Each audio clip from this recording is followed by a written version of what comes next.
1857 का प्रथम स्वतंत्रता संग्राम।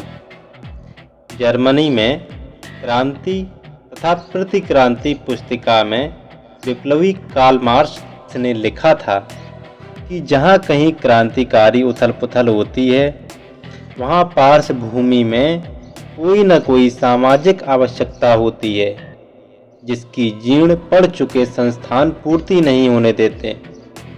हो सकता है यह आवश्यकता अभी इतने जोरदार ढंग से, इतने व्यापक रूप से अनुभव न की जाती हो जो तात्कालिक सफलता सुनिश्चित कर सके, परंतु बलपूर्वक दमन की हर कोशिश उसे तब तक अधिकाधिक सशक्त ढंग से ऊपर लाती रहेगी जब तक वह आवश्यकता अपने बंधनों को तोड़ नहीं देती।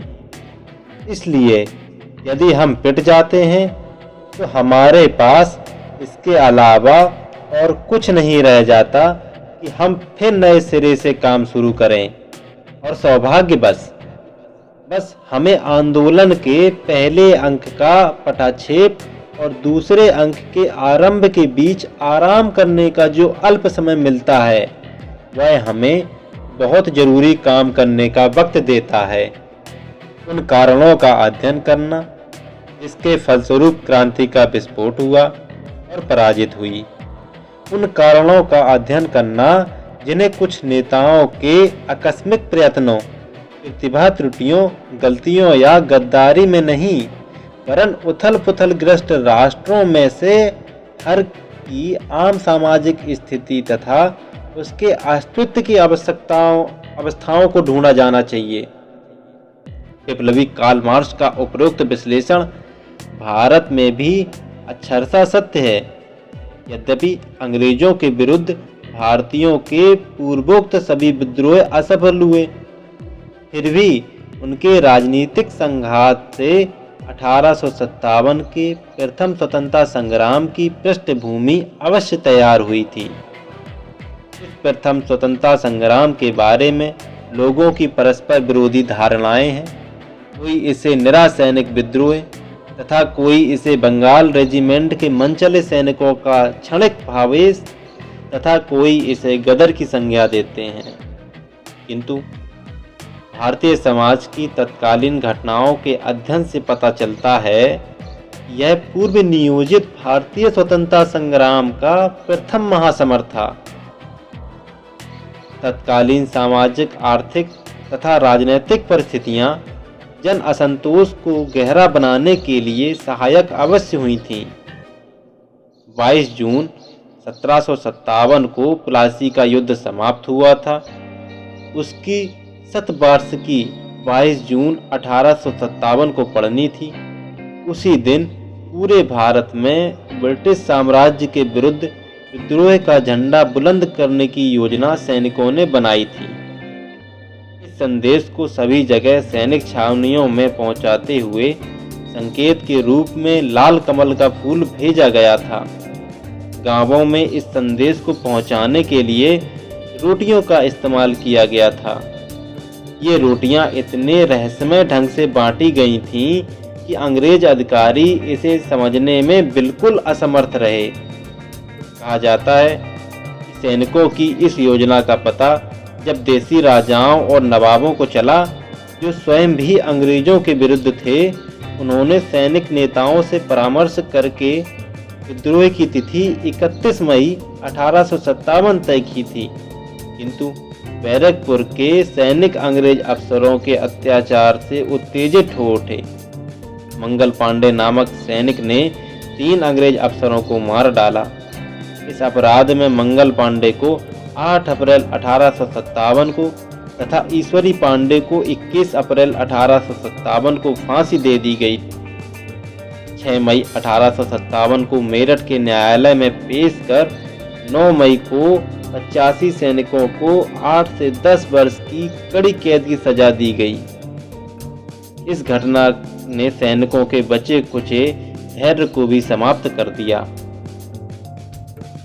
10 मई 1857 को रविवार के दिन संध्याकाल 5 बजे भारतीय सैनिकों ने अंग्रेज अफसरों को मारकर अपने 85 बंदी साथी छुड़ा लिया। मेरठ में के प्रायः सभी सैनिक अफसर मारे गए। इस घटना के बाद संपूर्ण सैनिक केंद्रों में विद्रोह फूट पड़ा। 11 से 16 मई तक के बीच दिल्ली पर विद्रोही सेना ने अधिकार कर लिया। आजमगढ़ में 3 जून को, बनारस में 4 जून को, जौनपुर में 5 जून को तथा प्रयाग में 6 जून को और कानपुर में 4 जून को ही विद्रोही सैनिकों ने अधिकार कर लिया था। किंतु सिख और गोरखा सैनिकों द्वारा अंग्रेजों का साथ दिए जाने के कारण अंततः विद्रोह कुचल दिया गया। 1 लाख वर्ग मील भूभाग पर सैनिकों का अधिकार हो गया था। लगभग 2.5 वर्ष तक इस विद्रोह की चिंगारी सुलगती रही थी। 2 लाख भारतीय मारे गए थे। 3 महीने तक सूर्योदय से सूर्यास्त तक सैनिक गाड़ियां मुर्दे ढूंढती रहीं। विद्रोह को दबाने में 4 करोड़ 60 लाख पाउंड खर्च हुआ था। इस विद्रोह की योजना यूरोप यात्रा के समय सन 1854 ईस्वी में अजीमुल्ला खां तथा रंगो बापू जी ने बनाई थी। इस विद्रोह के नायकों में बहादुर शाह जफर, नाना साहब, झांसी की रानी लक्ष्मीबाई, बाबू कुंवर सिंह, तात्या टोपे, मौलाना अहमद शाह आदि प्रमुख थे। बाबू कुंवर सिंह युद्ध क्षेत्र में घायल होकर 26 अप्रैल 1858 को अपने ग्राम जगदीशपुर में मरे। रानी लक्ष्मीबाई अपनी 2 सहेलियों मदार और काशी के साथ लड़ते लड़ते 18 जून 1858 को युद्ध भूमि में घायल होकर मरी। 18 अप्रैल 1859 को तात्या टोपे को फांसी पर लटका दिया गया। 20 अगस्त 1862 को राव साहब को फांसी दे दी गई। बहादुर शाह जफर को गिरफ्तार कर रंगून जेल में डाल दिया गया तथा उनके दोनों बेटों का सिर काटकर अंग्रेजों ने तस्तरी में रखकर उसे बहादुर शाह को भेंट में दिया था तथा उनकी लाशें सड़क पर फेंक दिया था। ये लाशें चांदनी चौक दिल्ली में बड़े दरीब के पास फेंकी गई थी। इसलिए खूनी दरवाजा कहा जाता है।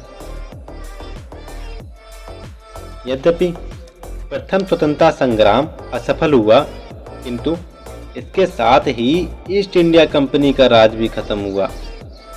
नवंबर 1858 में महारानी विक्टोरिया ने एक घोषणा द्वारा कंपनी के राज को अपने हाथ में ले लिया और बदले में उसे मात्र 120 लाख पाउंड मुआवजा दिया, जबकि अंग्रेजों द्वारा स्थापित कराई गई भारतीय कांग्रेस की उत्तर प्रदेशीय सरकार ने उत्तर प्रदेश के जमींदारों को 152 करोड़ रुपए का मुआवजा दिया। कंपनी के शासनकाल में 635 लाख पाउंड खर्च हो गया था। यह भी भारत की श्रमिक शोषित जनता के ऊपर पड़ा।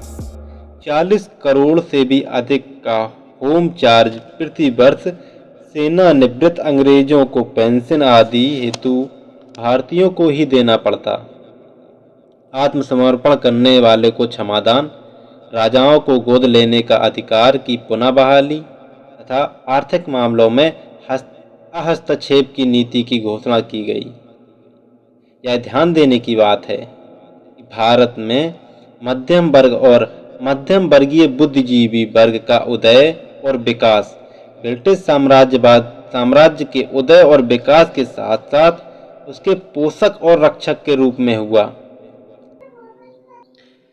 यही कारण था कि भारत का मध्यम वर्गीय तथा मध्यम वर्गीय बुद्धिजीवी वर्ग ने न तो 1820 में होने वाले कृषक विद्रोह का ही नेतृत्व किया और न तो 1857 के स्वतंत्रता संग्राम का ही नेतृत्व और समर्थन किया, बल्कि इसके दमन करने में यह साम्राज्यवादी अंग्रेजों का ही समर्थक और मददगार बना रहा। अगर मध्यम वर्ग तथा मध्यम वर्गीय बुद्धिजीवी वर्ग उक्त कृषकों विद्रोह तथा 1857 की राष्ट्रीय जनतांत्रिक क्रांति का नेतृत्व सामंतों के हाथ से अपने हाथ में लेकर ब्रिटिश साम्राज्यवाद विरोधी राष्ट्रीय जनतांत्रिक क्रांति को सफल बनाने में प्रयास किए होता, तो निश्चित ही सफल हुई होती। इसलिए राष्ट्रीय जनतांत्रिक क्रांति की इस असफलता के अनेकों कारणों में से यह प्रमुख कारण है। इस विद्रोह की असफलता के बावजूद भी ब्रिटिश साम्राज्यवादी शासक वर्ग भारत संबंधी अपनी नीति में परिवर्तन करने को विवश हुआ। ऊपर से इसे हम महारानी विक्टोरिया की घोषणा में देख चुके हैं। इस संबंध में विप्लवी कार्ल मार्क्स ने लिखा है कि भारत की उन्नति में ग्रेट ब्रिटेन शासक वर्ग की दिलचस्पी अभी तक केवल संयोगिक, क्षणजीवी तथा अपवाद स्वरूप रही है। अभिजात वर्ग भारत को जीतना चाहता था, थैली शाह उसे लूटना चाहते थे और उद्योगपति अपने सस्ते माल से उसके बाजारों को पाट देना चाहते थे। पर अब स्थिति उलट गई है। उद्योगपतियों को अब पता चल गया है कि भारत को उत्पादक देश में परिवर्तित करने के लिए अत्यावश्यक है और इसके लिए सबसे जरूरी यह है कि देश में सिंचाई तथा यातायात के साधनों की व्यवस्था की जाए। अब इनका इरादा भारत भर में रेलों का जाल बिछा देने का है। वे ऐसा 1857 का प्रथम स्वतंत्रता संग्राम जर्मनी में क्रांति तथा प्रतिक्रांति पुस्तिका में विप्लवी